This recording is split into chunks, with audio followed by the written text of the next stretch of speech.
Recording is on. Normal disclosure. Uh, let's get this off. So, what I have in front is the chart of ES, and the market is still trading. There are still few minutes left in the trading hours, but we'll just go through it. I don't think things are going to change a lot from now till it close.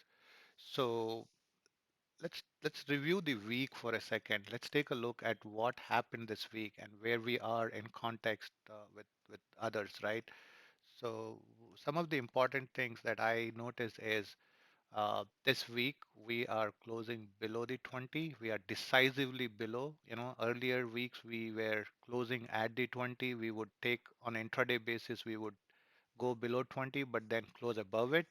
But this week, we are closing very much below the 20, and it's not even closing the 20, but this line here is the 50 SMA, 50-day moving average. What you're seeing right now is on futures, a close below the 50.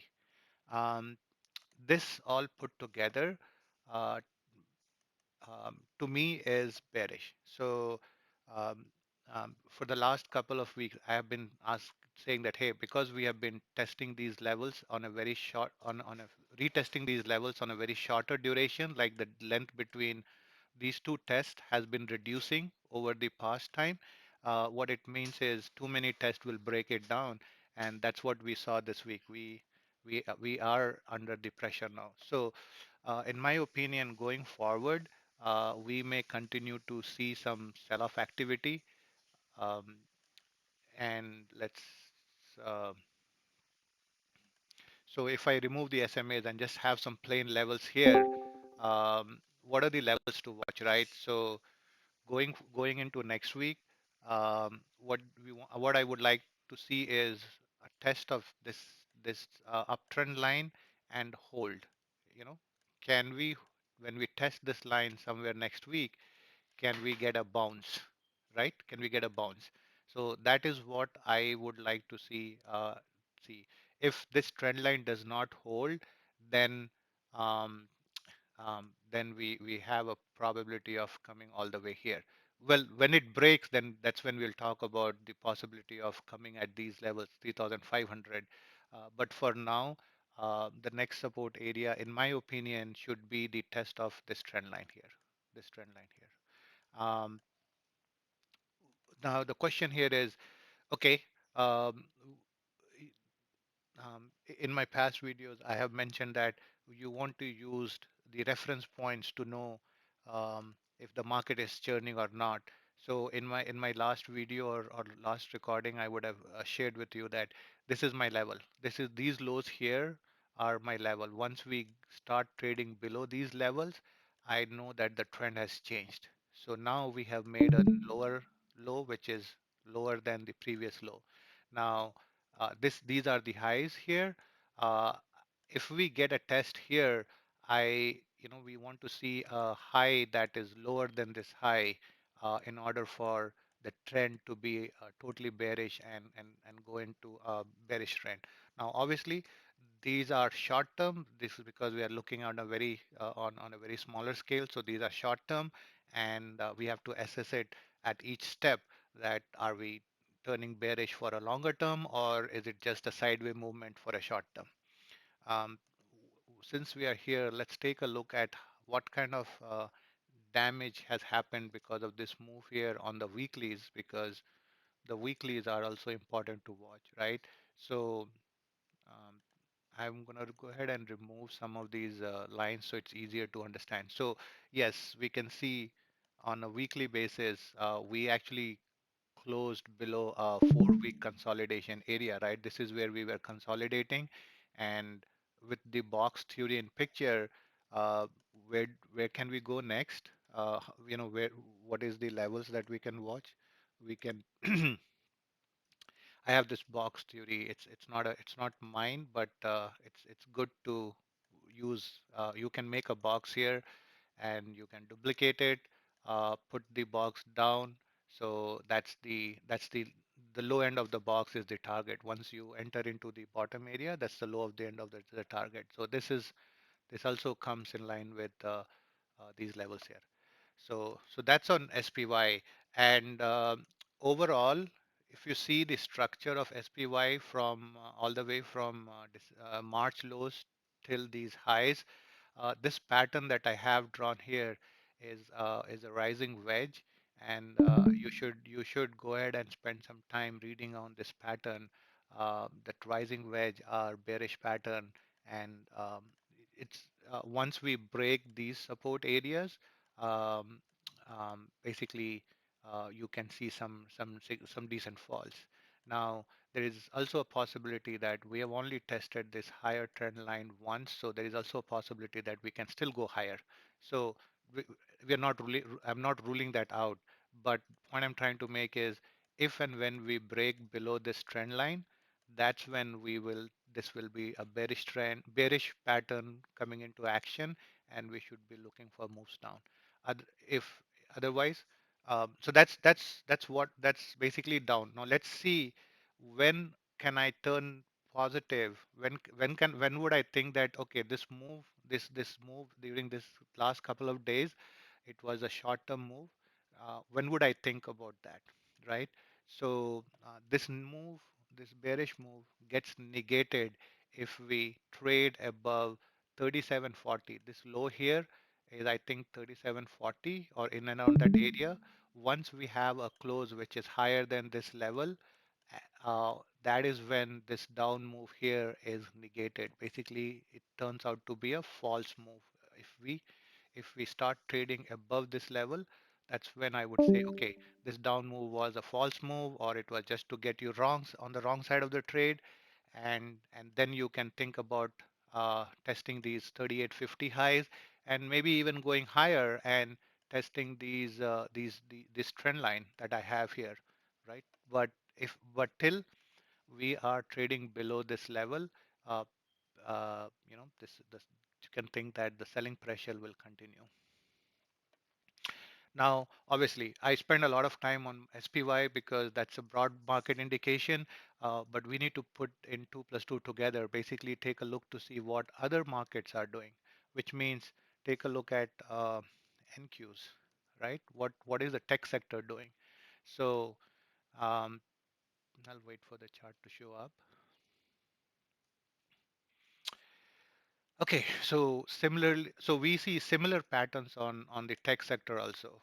Um, um, it looks like I keep moving my drawings here and there, but what I'm going to do is to make it more understandable. Let's just go remove some of this drawing and I'll have fresh. So we can again on NQs we can have a trend line which is uh, similar to what we have on ES. Okay, so that's your trend line. That's the line that you want to be sure that we are trading above or the area of test. Um, And one more thing to note is usually I don't pay a lot of attention to volume, but this week we definitely have volume, higher than the average volume in the last 3, 4 days. So the move looks real. I don't think this is a fake move or this is a move to get people trapped on the wrong side. But let's see. So last time when I checked that NQs, the tech sector was a little better better than the SPY. And the reason I say is on SPY, if you see, we are testing the 50 SMA, but on NQs, you see, we only broke below the 20. So um, on NQs, we probably will be getting some support around these lows here. Um, and these lows are 12,727. So when we look both ES and NQ together, you may find that NQs have come a little bit down and they are testing their 50, while ES is testing this uptrending trending support line, something like that. But but the technology sector, the stocks in NQ, they're right now looking better. They're still looking better, and they haven't broken their previous low. So this is their previous low, right? Um, they are still above the previous low. So we still have to see if NQs have because the other thing I'm noticing here is, let's say even if NQs come down all the way to this level, um, we have this trend line here, and if they bounce, they are technically still bullish. They haven't broken down their previous uh, lows, but but if they start breaking, then they might be the first ones to actually break the trend line and make a new low and go into bearish. That's another thing to watch on the NQs. Similarly, right, if we trade down, I think we should find these areas as some support here. Like we saw this act as a support on this move up and pull back. So we should again find this level as some kind of support um, on the move down. But when would I start looking for move up? As of now, my 20 SMA is around 13,035. I would keep that area as a reference to go long. I mean, I can go on a shorter time frame basis, and we can see um, the last test, in the today real time trading, right? This was the high that we made, and this high is lower than this high that we had in the morning. And if you see on the lows perspective, today's low is lower. So we have the trend reversal, right? A lower high, a lower low, and now we made a lower high. So this high is lower than this high. So use this as high as a reference. 13,000, it's approximately around 13,000. If we start trading above 13,000, you can negate this move down and look for higher moves up.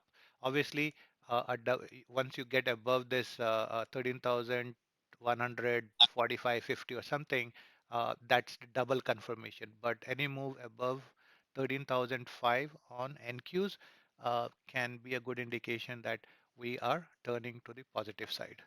So that's about NQs. So we see the NQs are a little better than where the ES is, but overall NQs are also starting to show signs of weakness in the sense that they are below 20. They may find some support at 50 because of the previous support.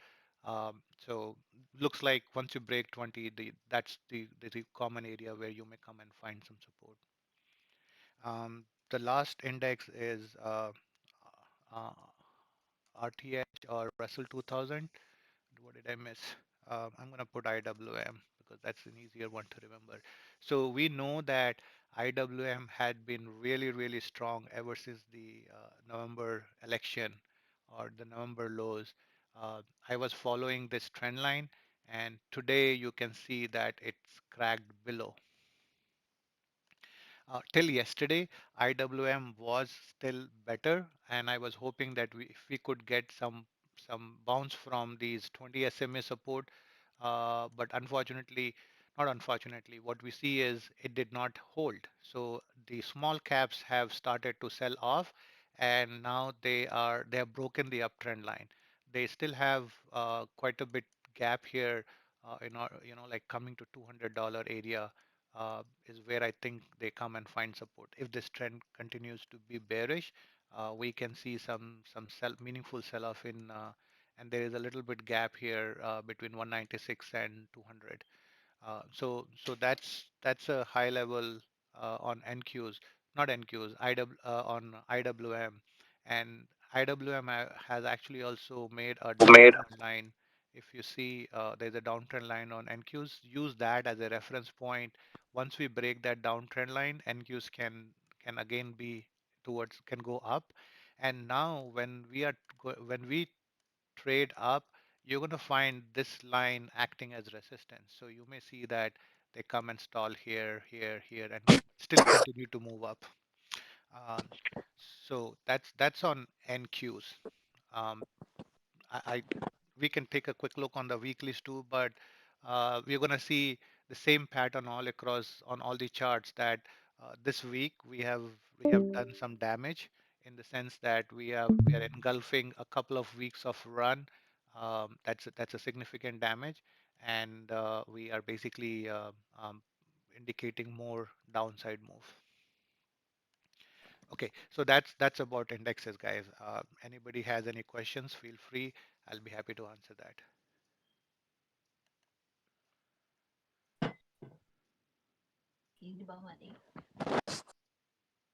Ini